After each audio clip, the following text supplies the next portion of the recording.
Hey, what's up, guys? Welcome back once again. Today, we've brought you a story that begins like a normal tale, but ends in a way that forces you to think. Why did everything happen the way it did? Let's begin.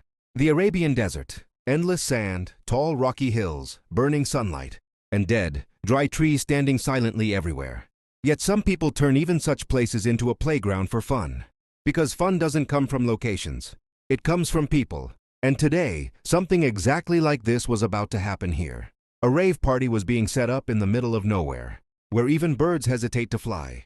These people had brought DJs and sound systems. Slowly, people started arriving. They were strange. Some wore almost no clothes. Others wore outfits so bizarre, you didn't even want to look at them. Most of them were already heavily intoxicated.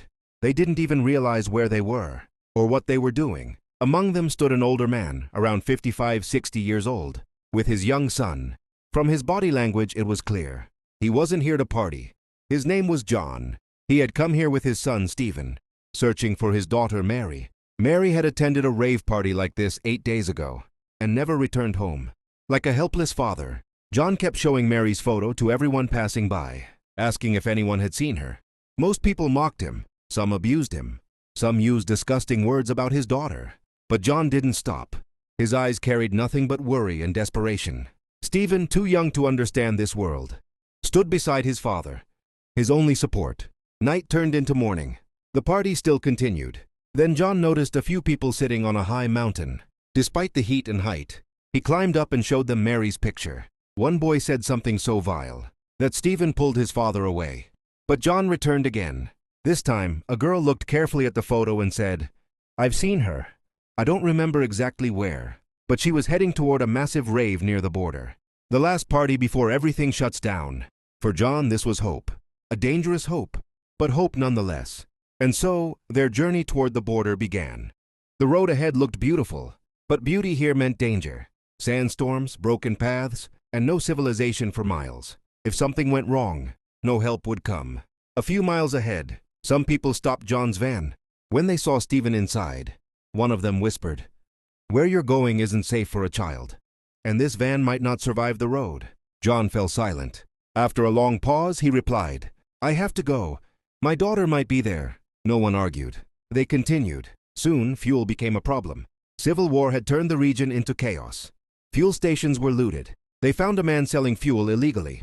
The price was high. John paid for himself and for others. That's when strangers began turning into companions. That night they camped. A girl named Zed asked John for more photos of Mary. When everyone saw them, they understood why this father was so desperate. Zed comforted John. "If she's there, we'll find her together." Her words eased his heart, just a little. Stephen later told his father, "They may do drugs, but they're good people."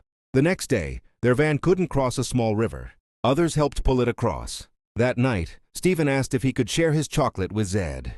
John hesitated, but agreed. Zed was listening to trance music, explaining how it made people feel like they were in another world. John didn't understand, and walked away. The next morning, chaos erupted. Stephen's dog was missing. When found, it was sick. It had eaten drug waste left behind the night before. With water and care, the dog slowly recovered. As they moved closer to the border, the journey became harsher. Friendships grew. Stephen even got a new haircut. Everyone smiled, except John. He didn't know what awaited him next. They reached a narrow mountain road. Suddenly, a truck ahead got stuck near a cliff. The tire had burst. John stepped forward and fixed it. Stephen woke up and tried to come out. John shouted, "Stay inside." Then, the unthinkable happened. John's van began rolling backward. Inside were Stephen and his dog. Before anyone could react, the van plunged into the canyon. Silence. John froze. The van hadn't caught fire. Maybe, just maybe, someone survived. But no one said it out loud. They couldn't stay there. They carried John away. 4 days together. Yet Stephen's innocence had left a mark on everyone. John cried all night. Zed sat beside him, speechless. At dawn, they found abandoned ranger trucks with radios. No response. Fuel was taken. Suddenly, John started walking into the desert, as if called by something unseen. "I'm done," he said. "This world is over for me." But turning back wasn't an option. Zed pushed them forward. They met a shepherd boy who feared them, realizing how broken they themselves had become. Silence consumed them. To break it, Zed returned to the only thing she knew: music and drugs.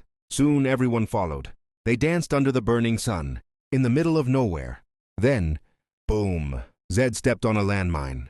She was gone in an instant. Another man ran toward her. Another explosion. This land had once been a battlefield. Mines everywhere. Night passed in terror. At dawn, John, a former soldier, spoke. "We must find a safe path, or we die."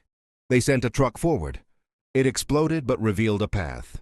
Another truck failed. Only walking remained. John led them. He climbed a cliff, found a route. They followed. Days later, they reached a railway track. A train passed. They boarded. 5 began the journey. Only 3 survived. No one gained anything. Everyone lost something. John, who came searching for his daughter, left after losing his son too.